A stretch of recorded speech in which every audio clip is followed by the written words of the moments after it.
Kia ora everybody and welcome back to Valheim. My name is JumboPixel and today I'm going to teach you everything you need to know about the smelter and the accompanying charcoal kiln in Valheim.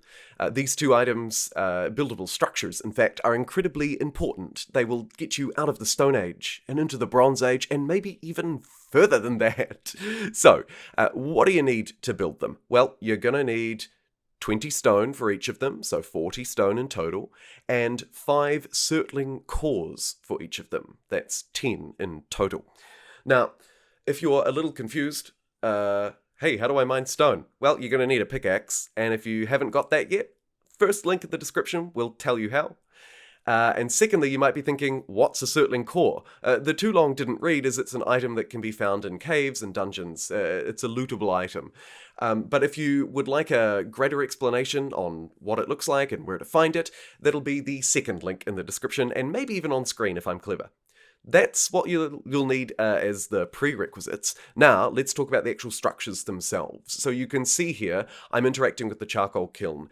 It's the more simple structure to understand and use. Basically, you put wood into it simply just by pressing E on it. It'll extract wood from your inventory, prioritizing basic wood and then taking fine wood and core wood after that. It can hold 25 pieces of wood at a time, and it converts wood into coal roughly one every 16 seconds. And then as you can see here, it literally just spits it straight out the front. And you just walk along, press E to pick it up. Then, as you can see, I'm taking it over to the smelter and feeding it into the right-hand side, okay? So the right-hand side of the smelter is where you feed coal. The left-hand side is where you put ore that you've mined. And then out the front there, you can see the chute pop, where the ingots pop out once it's done, right? So that's fundamentally how it works. It's very straightforward to use once you've got it up and running.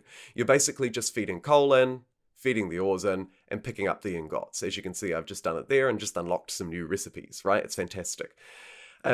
The smelter itself and the kiln will only be unlocked in your crafting menu once you've picked up a Surtling core, so you do need to do that to actually see the recipe, and of course you'll need a workbench nearby to place them down. They're both easier to place down outdoors. They can be a little tricky to place indoors, there are restrictions, so I would recommend that you place them outdoors like I have done here. Also just makes it really easy to use, you know, like it's just, yeah, I would really recommend that. One other thing to note is that like any other structures that process materials in Valheim, the smelter and the kiln is sped up by the passage of time. So when you sleep, it will keep working. And so if you sleep for the night, you'll wake up and everything will be done. Okay, so that's just something to bear in mind.